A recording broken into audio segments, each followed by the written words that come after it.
Whenever you're Okay. So now I'm going to go over some of the ethics of service dogs, and I'm going to start off with a couple points as to why using service dogs may be ethical. So, service dogs can provide monumental benefits for people living with disabilities. This allows people with disabilities to lead more accessible lives. Service dogs provide an invaluable service to these people. Although more research on service dog emotions is needed, existing research has shown that dogs live happier, healthier lives when they live with humans. And service dogs are allowed to participate in enrichment activities when they're not working, and this allows them to de-stress. Some of these activities could include interacting with other dogs or playing fetch, things like that. But I do want to note that some service dogs provide more assistance than others, depending on how they specifically assist their companions. So some dogs do provide 24-hour assistance, so not all dogs are provided that enrichment time. And service dog, oh, could you go back? Sorry. Could you go back again? One more. Okay. And service dogs retire after about 8 or 10 years. So they don't work their entire lives. And after they retire, they're placed in new homes to live out their lives as pets. Okay, you can go to the next one. The most ethical model for training service dogs is the dyadic belonging model. Uh, this model of service dog training is focused on animal welfare, disability rights, partnership matching, and ethical dog training techniques.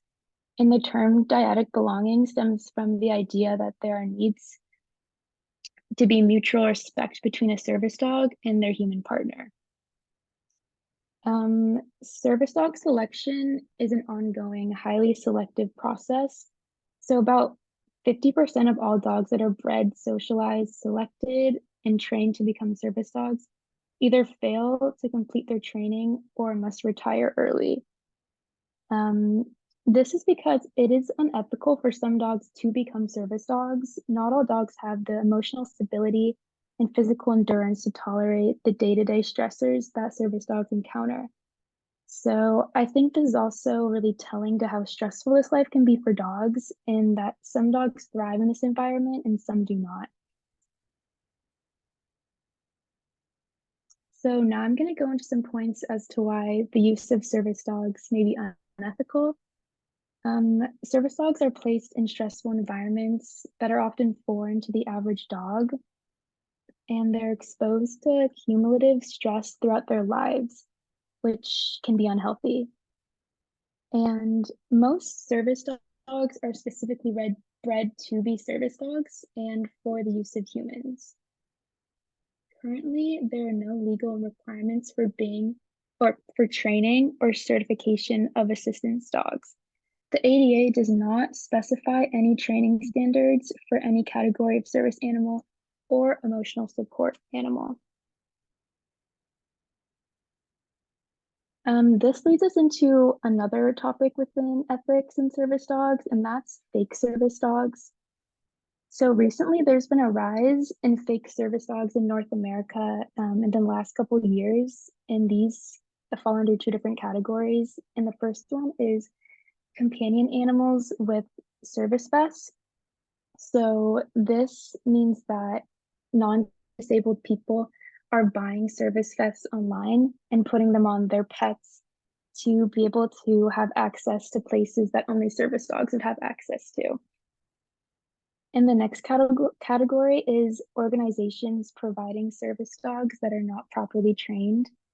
Due to the increase in need for service dogs, some organizations or companies are taking advantage of this and providing service dogs to disabled people that are not properly trained. And they're also doing this for extremely high prices.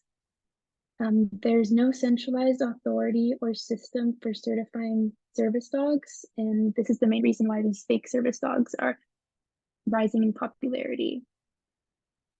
Um, they risk, oh, sorry, could you go back?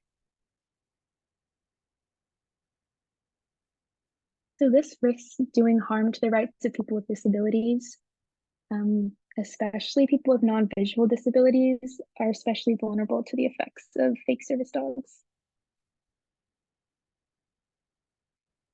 This is a quote that I thought kind of summed up the effect that these fake service dogs have. When the legitimacy of a service dog is questioned, people with disabilities are often forced to defend why they require a service dog, which infringes upon their rights and makes them feel even further excluded from society. Similarly, if we define the dog only by the value they provide, humans are expected to share why they need the service dog. This not only minimizes the intrinsic value of the dog, but also places humans in a position of being seen as dependent on service dogs and devalues the human animal relationship.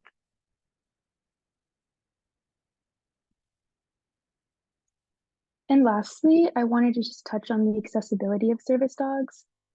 The need for service dog candidates far exceeds the number of suitable dogs being knowledgeably bred, raised, and trained by experienced professionals. The average cost of breeding, raising, and training a service dog is between 20,000 and 30,000. And this process takes an average of 2 years. And this is far too expensive for people, especially those who have a low or fixed income due to their disability. That's the end. Okay, perfect.